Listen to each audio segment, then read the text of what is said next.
ঢকুৱাখানাত পঞ্চায়ত সমল আৰু প্ৰশিক্ষণ কেন্দ্ৰৰ উদ্বোধন।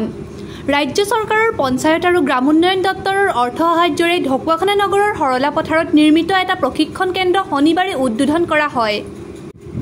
মুখ্য অতিথি হিচাপে উপস্থিত থাকি ৰাজ্য চৰকাৰৰ পঞ্চায়ত আৰু গ্ৰামোন্নয়ন, খাদ্য আৰু অসামৰিক যোগান, গ্ৰাহক পৰিক্ৰমা বিভাগৰ মন্ত্ৰী ৰঞ্জিত দাসে বিয়লি মাংগলিক পৰিৱেশত অত্যাধুনিক সা-সুবিধা বিশিষ্ট সমল আৰু প্ৰশিক্ষণ কেন্দ্ৰটো উদ্বোধন কৰে।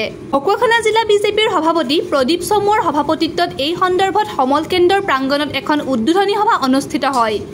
এই অনুষ্ঠানতেই কেন্দ্ৰটি ঢকুৱাখানাৰ উন্নয়নী যাত্ৰাৰ এক নৱ সংযোজন ঘটে।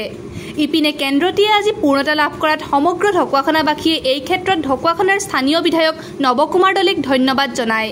কেন্দ্ৰটিৰ শুভ উদ্বোধনীৰ অনুষ্ঠানত ঢকুৱাখানা সমষ্টিৰ বিধায়ক নৱকুমাৰ দলেৰ লগতে উপস্থিত থাকে ৰাজ্যিক পঞ্চায়ত আৰু গ্ৰামোন্নয়ন প্ৰতিষ্ঠানৰ সঞ্চালক মুনীন্দ্ৰ শৰ্মা, লখিমপুৰ জিলা পৰিষদৰ মুখ্য কাৰ্যবাহী বিষয়া জিতু কুমাৰ দাস, ঢকুৱাখানা উপজিলাৰ উপায়ুক্ত কাৰ্তিক কলিতা, ঢকুৱাখানা পৌৰসভাৰ পৌৰপতি ৰাজীৱ দাস, ঢকুৱাখানা উন্নয়ন খণ্ডৰ খণ্ড উন্নয়ন বিষয়া গৌৰাংগ দত্ত, ঘিলামৰা উন্নয়ন খণ্ডৰ খণ্ড উন্নয়ন বিষয়া জিম্পি শইকীয়া, বিশিষ্ট সমাজকৰ্মী প্ৰদীপ চমুৱা, বসন্ত শইকীয়া, সুনীল দলে, চন্দ্ৰেশ্বৰ গগৈ, দুলাল দত্তকে প্ৰমুখ্য কৰি কেইবাগৰাকীও বিশিষ্ট ব্যক্তি, জ্যেষ্ঠ নাগৰিকসকল আৰু ঢকুৱাখানাৰ উন্নয়নকামী সচেতন ৰাইজৰ উপস্থিতিয়ে অনুষ্ঠানটো সুন্দৰ কৰি তোলে। আজি আমি ঢকুৱাখানাত প্ৰায় 3.5 কোটি টকা ব্যয় সাপেক্ষে ৰাজ্যিক ভিত্তিত আমাৰ এটা প্ৰশিক্ষণ কেন্দ্ৰ এটা আমি উদ্বোধন কৰিছোঁ।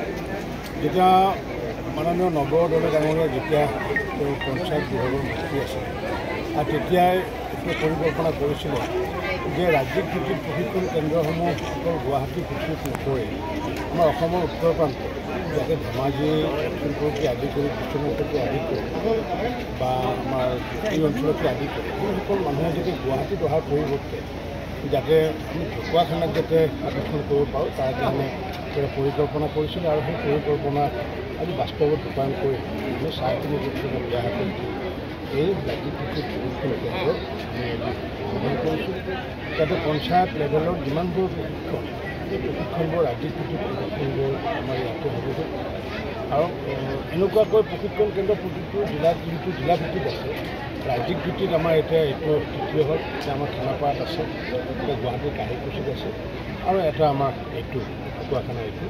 গতিকে আমি নিশ্চিত ওপৰত আমি আনন্দিত হৈছোঁ যে আমাৰ এই অঞ্চলৰ প্ৰতিনিধিসকলে এই অঞ্চলৰ পঞ্চায়তৰ বিষয়া কৰ্মচাৰীসকলে এতিয়াৰ পৰা ইয়াতে প্ৰশিক্ষণ ল'ব।